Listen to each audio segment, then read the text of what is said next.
Hello friends, हम लोग Indian sociology को स्टार्ट करने जा रहे हैं। और ये जो है पेपर 2 भी है हमारा। इसके अंदर पूरी तरह से इंडिया की सोसाइटी के बारे में बता रखा है।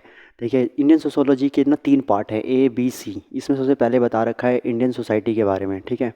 मतलब जो प्रोस्पेक्टिव्स हैं हमारे इंडियन सोसाइटी के, वो क्या क्या हैं, और उसके बाद जो कॉलोनियल रूल जो रहा उसका क्या इम्पैक्ट रहा। दूसरा जो है वो हमारा सोशल मतलब हमारा जो सोशल स्ट्रक्चर है, ठीक है। सोशल स्ट्रक्चर हमारा पहला इंट्रोड्यूसिंग इंडियन सोसाइटी। दूसरा हमारा जो है सोशल स्ट्रक्चर हमारा जो रहेगा। सोशल स्ट्रक्चर में 6 पार्ट है। रूरल और एग्रीरियन स्ट्रक्चर जो है हमारा, मतलब कि रूरल और एग्रीरियन सोशल स्ट्रक्चर। उसके बाद जो है कास्ट, क्लास, ट्राइब। उसके बाद आपका जो है रिलीजन, और उसका एक किनशिप। ये 6 पॉइंट है हमारे दूसरे वाले सेक्शन में, बी में। और सी वाले में जो है हमारे 7 रहेंगे, सोशल चेंजेस इन इंडिया, जिसके अंदर आपका visions of social change in India, उसका रूरल और agrarian transformation in India, industrialisation and urbanisation in India, politics and society, उसके बाद social movements in modern India, उसके बाद पॉपुलेशन डायनामिक्स, और उसका चैलेंजेस ऑफ सोशल ट्रांसफॉर्मेशन। तो इसमें पार्ट ए स्टार्ट कर दे रहे हैं। पार्ट ए स्टार्ट कर रहे हैं, जिसके अंदर प्रोस्पेक्टिव्स हैं, स्टडी ऑफ इंडियन सोसाइटी। इसमें हमारे पास जो है कुछ इंडियन सोशोलॉजिस्ट हैं, जिसमें 3 सबसे इंपॉर्टेंट है। एक है जी एस घुरे, जिन्होंने इंडोलॉजी की थ्योरी दी थी। दूसरा है एम एन श्रीनिवास, जिन्होंने स्ट्रक्चरल फंक्शनलिज्म के ऊपर बात की थी। और तीसरा है ए आर देसाई, जो थोड़े मार्क्सिस्ट आइडियोलॉजी और सोशोलॉजी के हैं। तो सबसे पहले जी एस घुरे को स्टार्ट करते हैं। जी एस घुरे क्या कहते थे? देखिए, ये इंडोलॉजी की इनकी थ्योरी थी। ये फादर है मॉडर्न इंडोलॉजी के इंडिया के अंदर। इनके हाइलाइट्स देखिए अगर हम, इन्होंने हाईलाइट किया था dynamism of Indian culture, that is unique, that it's unique. Indian culture को इन्होंने काफ़ी यूनिक बताया था। इन्होंने एकेडमी को स्टडी की थी इसकी स्टार्ट, जिसमें हिस्ट्री, कल्चर, लैंग्वेज, लिटरेचर जो है इंडियन सब कॉन्टिनेंट का, इसको बताया था इन्होंने कि हमारी हिस्ट्री क्या है, कल्चर क्या है, और किस तरह से लैंग्वेज, लिटरेचर है। According to G S Ghurye, Indian society and culture are unique. हमारा जो इंडियन सोसाइटी और कल्चर जो है वो काफ़ी यूनिक है, ठीक है। Indian social realities could be grasped better through the text rather through western ways of studying. अगर आपको इंडिया की सोशोलॉजी को समझना है या इंडिया की सोसाइटी को समझना है, तो इंडिया के जो टेक्स्ट हैं उसके अकॉर्डिंगली आप समझ सकते हैं, ना कि वेस्टर्न फिलॉसफी जो इसको लेकर कहती है, या वेस्टर्न सोशोलॉजिस्ट इसको लेकर कहते हैं वो चीज़। क्योंकि उनका ये मानना था कि वो लोग ना इंडिया में इतना कभी आए, ना उन्होंने कभी इसको जो है गो थ्रू किया, तो कैसे उनको इंडिया की सोशोलॉजी के बारे में बेटर तरीके से पता होगा। ये थोड़े से नेशनलिस्ट आइडियोलॉजी के भी हैं दोस्तों, ये बात ध्यान रखना आप, ठीक है। इसीलिए Indologist use ancient history, epics, religious manuscript and text.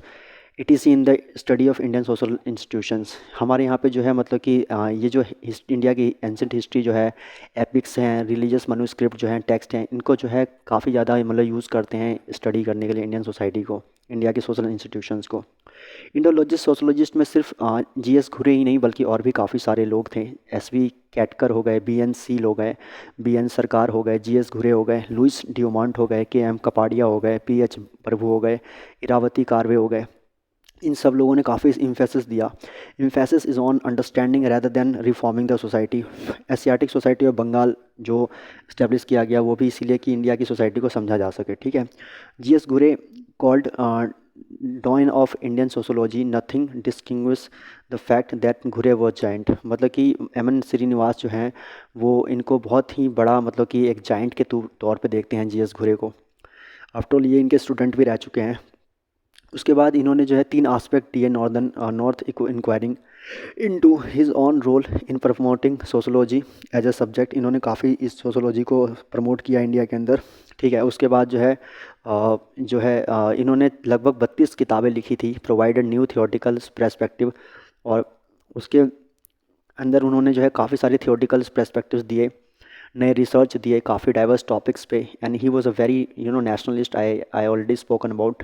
Institution builders में इनका काफ़ी ज़्यादा मतलब कि देखा जाता है कि इंस्टीट्यूशनल बिल्डर्स है ये अपने आप में।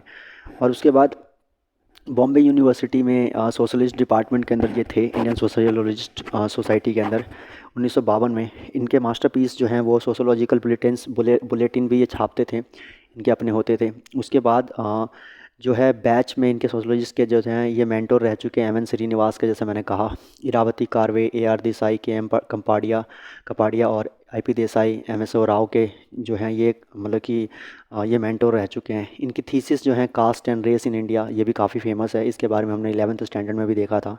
GS घुरे का जो अप्रोच है वो संस्कृत और वर्नाकुलर डिफ्यूशनिस्ट मेथड और मैथोडोलॉजिकल प्लूरलिज्म के ऊपर इन्होंने काफ़ी कुछ कहा है। Whole range of his work can be classified into 6 broad areas. इनके पूरे के पूरे काम को जो है 6 एरियाज़ में आप डिवाइड कर सकते हैं, जिसमें कास्ट है, ट्राइब है, उसके बाद अगर आप कहेंगे तो जो है kinship and family marriage, culture, civilisation, historical roles of cities, religion, ठीक है ना। उसके बाद आपका sociology of conflict and integration. तो ये सब चीज़ें काफ़ी कुछ इन्होंने दिया था इसके अंदर। तो पहले देखते हैं वन बाय वन। कास्ट में ये कहते हैं कि ये एट्रीब्यूशनल अप्रोच है, हिस्टोरिकल है, कंपैरेटिव, इंटीग्रेटिव की बात की इन्होंने। 6 structural features of caste system जो है, सेजमेंट डिवीजन, हायरार्की है, lack of choice of occupation, privileges of the prohibition, commensality and restrictions on marriage. इन्होंने कहा कि हमारे यहाँ पे सेजमेंट है, डिवीजन है, हायरार्कीस है हमारे यहाँ पे कास्ट का, और उसका लैक ऑफ चॉइस ऑक्यूपेशन, आप एक ऑक्यूपेशन से दूसरे ऑक्यूपेशन की तरफ नहीं जा सकते, ये प्री डिसाइडेड है। हालांकि it was not earlier decided but later on it became decided about, ठीक है। उसके बाद जो है कॉमनसिलिटी है, काफ़ी मतलब कॉमन्स हैं एक दूसरे के काम, और रेस्ट्रिक्शंस है कास्ट इंटरकास्ट मैरिज को लेकर। Endogamy is the reason behind, मतलब कि सोसाइटी अगर मतलब कास्ट पे डिवाइड है, इसका सबसे मेजर रीज़न है कि एंडोगेमी है। एक्सोगेमी मतलब एक से मतलब कि अपने कास्ट से बाहर जाके शादी करना एक्सोगेमी कहलाता है, लेकिन यहाँ पे एंडोगेमी ज़्यादातर आपको दिखाई देगा, ठीक है, यहाँ की सोसाइटी में। So that has in spoken. उसके बाद अगर हम बात करें कि ट्राइब, GS घुरे और वरियर एल्विन के बीच में काफ़ी ट्राइब को लेकर जो है काफ़ी मतलब डिबेट्स रहा था। GS घुरे एसिमुलेशन के फेवर में थे, वही वैरियर एल्विन जो थे वो आइसोलेशन में। कि इनका ये कहना था GS घुरे का कि इनको एसिमुलेट कर देना चाहिए इंडिया की मेजर कम्युनिटीज़ के साथ। वही वैरियर एल्विन कहते थे नहीं, इनको आइसोलेट रखना चाहिए क्योंकि इनका अपना खुद का सेपरेट कल्चर है, इनके खुद के कल्चर डिस्टर्ब हो जाएंगे अगर हम इन्हें एसिमुलेट कर देंगे मेन स्ट्रीम के साथ, अगर शुरुआती दिनों में। डेवलपमेंट के सारे मौके इन्हें दिए जाने चाहिए, लेकिन स्टार्टिंगली इनको जो है इन्वॉल्व नहीं करना चाहिए, ऐसा कहते थे वैरियर एल्विन। बाद में नेहरू जी ने जो है फेवर किया वैरियर एल्विन को ही, और GS घुरे को उन्होंने की बात से वो मतलब कि वो थोड़ा सा अनसेटिस्फाइड रहे। तीसरा जो हमारा फैक्टर है वो है kinship, family and marriage. The relationship between caste and kinship is very close. जो कास्ट और किनशिप का जो रिलेशन है वो काफ़ी जो क्लोज है, because endogamy is largely based on kinship. हमारे यहाँ पे एंडोगेमी है, जैसा मैंने कहा कि एक ही कास्ट के लोगों के साथ शादी करना, और इंटरकास्ट मैरिज कहीं ना कहीं थोड़ा सा ज़्यादा मतलब नहीं अलाउ किया जाता। आइदर रियल और imaginary and the effective unit of caste, sub caste is largely constituted of kings man. Culture, civilization and historical roles of cities. काफ़ी हमारा कल्चर, सिविलाइजेशन और हिस्टोरिकल रोल्स ऑफ सिटीज़ जो हैं उसके बारे में भी इन्होंने लिखा। Religion, centre of culture heritage, इन्होंने रिलीजन को जो है वो सेंटर ऑफ कल्चर हेरिटेज के रूप में रखा। घुरे सोचते थे कि that religion is at the centre of the total cultural heritage of man. जो है रिलीजन जो है वो एक कल्चरल हेरिटेज है इंसान के लिए, ठीक है। And it moulds and directs the behaviour of a man in a society. एक इंसान का बिहेवियर जो है उसको डायरेक्ट करने का काम करता है आपका रिलीजन। इसके बारे में इन्होंने कहा। इन्होंने 6 किताबें लिखी to bring out the role of religion in a society. इन्होंने 6 किताबें लिखी, जिसमें एक था इंडियन साधु जो उन्होंने 1953 में लिखी। उसका गॉड्स एंड मैन 1962 में, रिलीजियस कॉन्शियसनेस 1965 में, इंडियन एक्यूमुलेशन इन्होंने लिखा 1977 में, वैदिक इंडिया 1979, और लेगेसी ऑफ रामायणा इन्होंने 1979 में एक और किताब इन्होंने लिखी, that was also the masterpiece of him. उसके बाद sociology of conflict and integration की बात करें, ये कहते थे कि इन्होंने इस पे 3 बुक लिखी थी घुरे ने, जो है ट्राइलॉजी के नाम से जानी जाती है। In the field which are relevant in the connection these are social tensions in India, whither in India, और विदर इंडिया रिक्रिएट्स डेमोक्रेसी। इसने ये बुक भी बहुत इंपॉर्टेंटली मानी जाती है इनकी। 5 इन्होंने 5 सोर्स बताए डेंजर के, हमारे नेशनल यूनिटी को 5 इन्होंने डेंजर बताया, जिसमें एक पहला था शेड्यूल कास्ट। इन्होंने बताया शेड्यूल कास्ट हमारे नेशनलिटी के लिए जो है वो एक बहुत बड़ा थ्रेट है। ट्राइब जो है शेड्यूल, वो भी हमारे लिए बहुत बड़ा थ्रेट है। बैकवर्ड क्लास जो है वो भी एक बहुत बड़ा थ्रेट है। Muslim as a religious minority, ये भी एक अपने आप में बहुत बड़ा थ्रेट है। लिंग्विस्टिक मिनॉरिटीज़, ये भी एक अपने आप में बहुत बड़ा थ्रेट है, ऐसा भी इन्होंने कहा। क्रिटिसिज्म ऑफ घुरे एंड इंडोलॉजी, इन्होंने काफ़ी ज़्यादा क्रिटिसाइज़ किया घुरे को, और घुरे की क्रिटिसिज्म जो क्या क्या रही वो देखने की बात है। इन्होंने कास्ट को जो है ब्राह्मणिकल पॉइंट ऑफ व्यू से देखा, क्योंकि ये खुद एक ब्राह्मण्स थे। इन्होंने कभी भी सोशल स्ट्रेटिफिकेशन को जो है मतलब कि उसके एंगल से नहीं देखा, इन्होंने एथनोसेंट्रिक आइडियोलॉजी रखी, ऐसा कहा जाता है। ट्राइब वैल्यू लॉडेड कॉन्सेप्ट था इनका, ट्राइब को लेकर जो था। उसके बाद जो है आर्म्ड चेयर थियोरिज्म जो था, इनके आस इर्द गिर्द घूमने वाला कॉन्सेप्ट थे, थ्योरीज थे सारे के सारे, ये कभी बाहर नहीं गए, ठीक है ना। इसका इल्ज़ाम लगता है घुरे के ऊपर। SC ST OBC Muslims as a threat is not acceptable, क्योंकि उन्होंने फ्रीडम स्ट्रगल में उन्होंने भी काफ़ी ज़्यादा पार्टिसिपेट किया था। Does not take contemporary change in Indology, इन्होंने जो है कंटेम्प्रेरी चेंजेस को कंसिडर नहीं किया इंडोलॉजी की थ्योरी के अंदर। वैल्यू एंड रियलिटीज़ इनकी काफ़ी डिफरेंट थी। उसके बाद only focus on Hindu culture, इन्होंने सिर्फ हिंदू कल्चर को देखा, ना तो मुस्लिम्स, ना तो पारसी, ना तो सिख और बाकी अलग रिलीजन्स को इन्होंने नहीं कंसिडर किया। Indology in contemporary times, academic study of the history and cultures, language, literature of the Indian subcontinent. Indology का मतलब है study of history, culture, language and literature of the Indian subcontinent, कुल मिला के इसी को कहा गया Indology. Indian society and culture are unique, इन्होंने ऐसा कहा, ठीक है। ये ऐसा कहा वेंडी डॉनिगर ने भी कहा, अमेरिकन आइडल इंडोलॉजिस्ट थे, और इन्होंने एक बुक लिखी थी the Hindus the alternative society. उसके बाद DP मुखर्जी जो है मार्क्सियन पर्सपेक्टिव ऑन इंडोलॉजी, इन्होंने ऐसा कहा, ये डायलेक्ट्स ऑफ इंडियन हिस्ट्री है ये। जॉनस ब्रोंक होस्ट ने जो है इंडिजीनियस ग्रामर और लिंग्विस्टिक ऑफ इंडिया के बारे में बताया। इंपॉर्टेंट बुक्स इनकी जो है ग्रेटर मगध, ये भी इनकी 2007 में जो थी बड़ी इंपॉर्टेंट बुक थी। विलियम डायलरम्पल, इन्होंने ब्रिटिश एंड के खिलाफ के बारे में लिखा और बताया कि ब्रिटिश जब एंटर हुए, मुगल जब गए, क्या सिचुएशन थी। और उसके बाद ऑर्थर लोलसन बैसम ने जो है first historians to critically gains the impact of Swami Vivekananda from a global perspective, इन्होंने स्वामी विवेकानंद के बारे में जो है लिखा। ऑर्थर लेलियन बैसान, इनकी बुक थी the wonder that was India. And Ram शरण शर्मा की इंडोलॉजिस्ट थे, वो भी एक बहुत बड़े वो भी राइटर थे एंसेंट इंडिया के, ये भी बताया जाता है।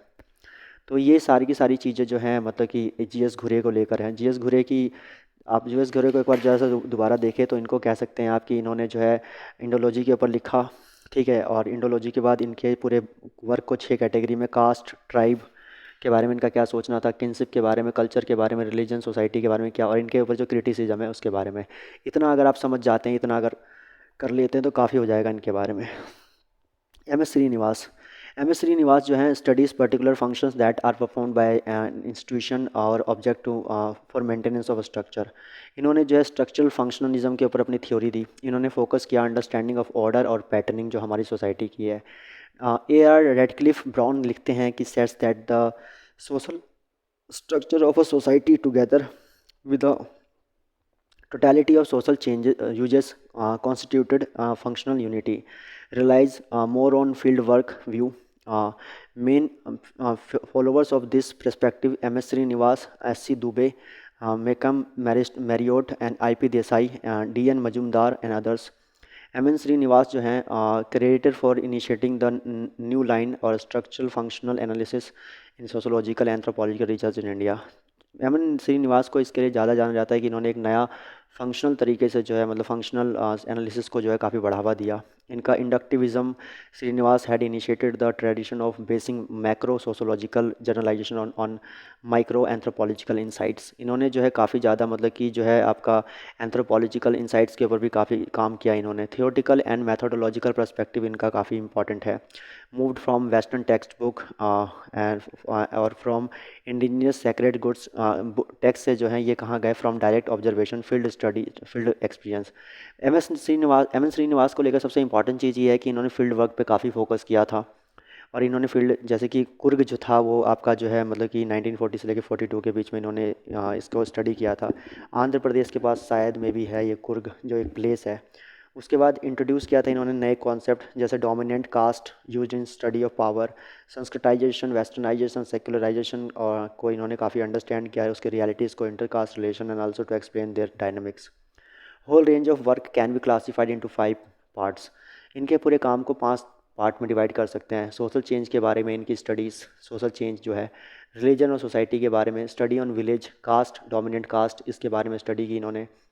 सोशल चेंज में ब्राह्मणाइजेशन, संस्कृताइजेशन और वेस्टर्नाइजेशन, सेक्युलराइजेशन पे इन्होंने काफ़ी स्टडी की। Way of mobility to get upward status, इसके ऊपर भी इन्होंने स्टडी की। रिलीजन एंड सोसाइटी के ऊपर इनका काफ़ी ज़्यादा योगदान रहा है। कुर्ग्स ऑफ साउथ इंडिया के अंदर इन्होंने स्टडी की थी। Formulate the concept of Brahmanism to represent the process of the limitations of the life way and rituals practice and Brahmanism by the lower caste. Later became Sanskritisation, बाद में इन्होंने Brahminisation को change करके Sanskritisation पर focus करना start किया। Book social change in modern India, इन्होंने एक बुक लिखी social change in modern India. Later westernization पे भी इन्होंने फोकस किया। Study of village microcosm of Indian society, spread of Hinduism by the process of Sanskritization, जो Hinduism जो है वो संस्कृताइजेशन से कैसे फैला इसके बारे में भी इन्होंने लिखा। इनकी बुक है रिमेंबर्ड विलेज। कास्ट के ऊपर जो है take on instance of Rampur village, इन्होंने रामपुर विलेज का इंस्टेंस इन्होंने देखा। Interdependent in villages, dominant caste के बारे में इन्होंने कहा कि ये साइजेबल अमाउंट ऑफ लैंड जिसके पास हो, जिसके पास स्ट्रेंथ ऑफ नंबर्स हो लोगों की, high place in local hierarchy जिसके पास हो, वेस्टर्न एजुकेशन जिसके पास हो, जॉब्स एंड एडमिनिस्ट्रेशन जिसके पास हो, अर्बन सोर्स ऑफ इनकम जिसके पास हो, वो सारे के सारे कौन है, दैट इज़ डोमिनेंट क्लास और कास्ट, सॉरी। उसके बाद जो है इनके ऊपर क्रिटिसिज्म क्या कहते हैं। क्रिटिसिज्म एम एन श्रीनिवास के ऊपर जो है, M N views come across as upper caste views only, इन्होंने अपर कास्ट का जो एक व्यू लेकर चले ये अपने स्टडीज़ के अंदर, ऐसा इन पर इल्ज़ाम है। For him Indian tradition are those which are manifested in caste and village, his traditions are Hinduized traditions and in no sense secular ones. The construction of the Sanskritization and dominant caste put him closer to Hindutva ideology, to cultural nationalism. More elitist और represent only upper caste view, इन्होंने जो है upper caste के views को ज़्यादा रखा। योगेंद्र सिंह इनके बारे में कहते हैं कि ground that his structure functionalism is a manifestation of objective idealism rather in India changes in reality fast. उसके बाद मैत्री चौधरी ने इनको कहा, इन जो M N Srinivas theories is conservative, इनकी थ्योरी काफ़ी कंजर्वेटिव है, as it can not understand the changes experience by Indian sociologist social institutions under the influence of globalisation feminist movement. इन्होंने आनंद चक्रवर्ती ने कहा कि साइलेंट ऑन क्लास, इन्होंने क्लास के बारे में कुछ नहीं कहा, इनके ऊपर ये इल्ज़ाम रहा। गैलोमवर्डट ने भी बताया, योगेंद्र सिंह ने भी बताया काफ़ी कुछ, and does not explain non Hindu mobility and silent रहे ये अर्बन एरियाज़ के ऊपर भी। उसके बाद आते हैं A R Desai. A R Desai जो हैं थोड़े से मार्क्सिस्ट हैं, इनके बारे में ये मार्क्सिस्ट आइडियोलॉजी के हैं। मार्क्सिस्ट आइडिया और थॉट्स हैं, societies develop through dialects, Indological perspective gives only history, structural functions discuss only present. ये कहते थे कि इंडोलॉजी जो है वो सिर्फ प्रेजेंट की बात करता है, ठीक है। और उसके बाद Marxist views study the process of development and evolution through history, ये इवोल्यूशन थ्रू हिस्ट्री की बात करते हैं। Social institution understood through dialects, ये सोशल इंस्टीट्यूशन को डायलेक्ट्स के थ्रू अंडरस्टैंड करने की बात करते हैं। ए आर देसाई ने rejected uniqueness of Indian culture, considers that the history of India should be interpreted from the economic perspective to understand the birth growth and rise of Indian society. इन्होंने कहा कि economic perspective से हमें समझना चाहिए Indian society को। इनके ideas जो थे on birth of caste, on Buddhism and Jainism, classes of India, feudalism in India, revolt of 1857, on Indian national movement and on contemporary policies, इसके ऊपर भी थी। इनकी क्रिटिसिज्म जो है, एंड्रे बैटल ने कहा कि exaggeration of economic history to fit into the Marxist theory, peasant movements in different parts of the India of the country sign of democracy never seen in history, AB says that the development is happening. Yogendra Singh Marxian theory never looks offer alternatives to social change, highly skeptical of everything. Gail Omvert, Marxian theories sees only two polarized classes, whereas in India the degree of inequality experience of all classes is not equal. Dalits immensely suppressed roast victims. इन्होंने जो है मतलब कि उतना ज़्यादा satisfactory तरीके से इनको नहीं देखा। उसके बाद अगर हम देखें impact, impact of colonial rule on Indian society, social background of Indian nationalism। अब ये हम दूसरा पार्ट देख रहे हैं पहले ए वाले का, कि हमारे कॉलोनियल रूल का क्या इम्पैक्ट रहा हमारी सोसाइटी के ऊपर। पहली बात तो social background of Indian nationalism, contribution, role of western education, social reform movements, women, tribals, various religions, rural of roles of diaspora, role of nationalist extremist, इन सब लोगों ने काफ़ी कंट्रीब्यूट किया। ए आर देसाई ने जो है इसको 5 पार्ट में डिवाइड किया, जो आपका जो था social background of international movement. इन्होंने कहा कि इसको 1800 से लेकर 1850, 50 से लेकर 88, 88 से 1905, 5 से लेकर 20, 20 से लेकर 40, इन्होंने 5 फेज़ में डिवाइड किया। पहले फेज़ में ये कहते हैं कि intro of British and related beginning education and policies. पहले ब्रिटेन की एंट्री हुई। सेकंड फेज में destruction of indigenous industries, peasants, dethrone feudal lords led to 1857 religious reasons as well as it was war between the declining feudalism and rising capitalism. इन्होंने कहा कि जो second phase है वो basically feudalism का जाना और कैपिटलिज्म का आना है, बस और कुछ नहीं है। थर्ड फेज़ में इन्होंने बताया Indian bourgeois encourage middle class to protest in order to project their interest rise of international Congress.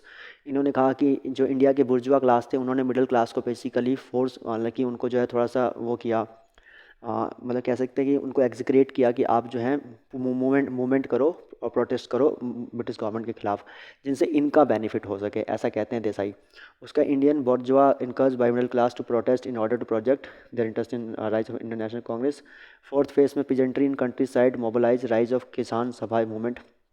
Peasantry जो कंट्री साइड में थी उन्होंने मोबिलाइज किया किसान सभा मूवमेंट को। पाँचवें फेज में Gandhi ji bridge the gap between different class of the end. इन्होंने बताया गांधी जी ने जो है ब्रिज किया gap between the different class of the end. इन्होंने डिफरेंट क्लास ऑफ द जो एंड था उसको जो है मतलब कि ख़त्म किया। Criticism of A R Desai की क्रिटिसिज्म है रामचंद्र गुहा, ठीक है ना। वो कहते हैं कि Gandhi ji was not a bourgeois leader but a statesman who understand the importance of masses and mobilize them in international movement. इन्होंने कहा कि देसाई आप जो कहते हैं कि मतलब बुर्जुआ ने मतलब कि वो किया, तो मतलब कि काफ़ी ज़्यादा प्रोवोक किया इन लोगों को प्रोटेस्ट करने के लिए, तो गांधी जी कौन से बुर्जुआ थे? गांधी जी के पास तो ना कोई प्रॉपर्टी थी ना कोई वेल्थ थी, तो आप कैसे कह सकते हैं कि मतलब ये जो सिर्फ बुर्जुआ के मोटिवेशन के द्वारा हुआ था। एंड्रे बेटली कहते हैं कि what India used needs today is a responsible and reflexive state concerned about the social equality and social welfare। MNS कहते हैं diversity in India is not it's weakness but a balancing force. India की diversity जो है वो कोई इसकी weakness नहीं है बल्कि बैलेंसिंग फोर्स है। इन्होंने का lack of empirical data, Desai के पास कोई एम्पेरिकल डाटा नहीं है, बस वो ऊपर ऊपर से बात कर रहे हैं। योगेंद्र सिंह को इन्होंने बताया more on ideology than reality. इन्होंने कहा ये सिर्फ इनकी आइडियोलॉजी है ना कि रियलिटी। एंड्री बैटल ने कहा कि forced empiricism to fit into the Marxist methodology. कहा कि जो आपने बात कही है वो सिर्फ मार्क्सिस्ट आइडियोलॉजी को, मैथोडोलॉजी को कहीं ना कहीं सपोर्ट करती है। Modernization of Indian tradition, modernity in adapco execution achievement deficiencies specialty spectrum। ठीक है, India nationalist Marxism social structure. अच्छा, दूसरा पार्ट जो है अब इसका है सोशल स्ट्रक्चर, वो स्टार्ट होता है, पहला वाला खत्म होता है। The idea of villages and villages studies since centuries, villages as a socio-cultural unit, their sustainability explanation exclusively matter of historical colonial social delight mentioned in Vedas, pure deities, commoners, once colonial viewpoint, people refusing to modernize, right man's burden. um, Contemporary idea of village. Henry Batley, the village was not merely a place where people lived, it had a design in which were reflected the basic values and Indian civilization. General features of the Indian villages are identified by the Indian village studies: self-sufficiency busted, unity present, diversity, identity, reciprocity, structure is a caste, class, gender, agrarian social structure, land tenure systems, Revatwari, Mahalwari, Zamindari, peasant society, and caste system, status by birth, communalism, mobilize people to satisfy some vested interest। उसके बाद causes unhealthy competition for opportunities, different perception of history, events in past, partitions, vested interests, insecurity in religious minorities, perception of the threat, even majority, international linkages, consequences, atmosphere of unrest, violent classes, loss of life is and prosperity, hindrance of to social change, continued distrust, forced migration, xenophobia, ghettoization, political mobilization, Vipin Chandra's type of communalism, liberal, communal, extreme, child labor, causes and legal provisions of child labor like Violence Against Child Labor Prohibition and Regulation Act 1986, 2014 Bill and 18 here in 2006, Juvenile Justice Act 2000, the Factory Act 1948 and ban on child labor from 2006। Psychological women's violence against women's किस किस तरह के violence है? Psychological violence है, physical है, sexual है, financial है, spiritual है।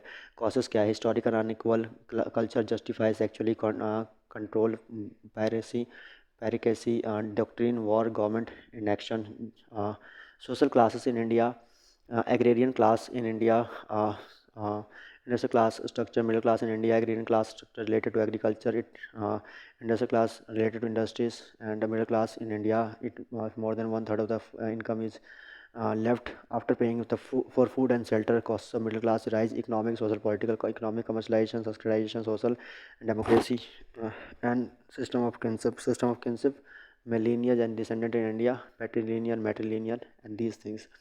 तो कुल मिला के इंडियन सोशोलॉजिस्ट को लेकर ज़्यादा कुछ नहीं था नोट्स में, ज़्यादा कुछ मैं प्रिपेयर नहीं कर पाया था to be very honest. But मैं नेक्स्ट टाइम जब सोशोलॉजी के ऊपर बात करूँगा तो बहुत डिटेल में और बहुत तरीके से करूँगा। मैं खुद भी चाहता हूँ कि डिटेल में बात हो सके इसके बारे में। तो फाइनली जो है सोशोलॉजी की जो एक एडवांस की जो 4-5 वीडियो की सीरीज़ थी वो हमारी ख़त्म हुई। बाकी नेक्स्ट टाइम जो है इसको और डिटेल में करेंगे, ठीक है। आई विश कि थोड़ा बहुत भी you can relate with it.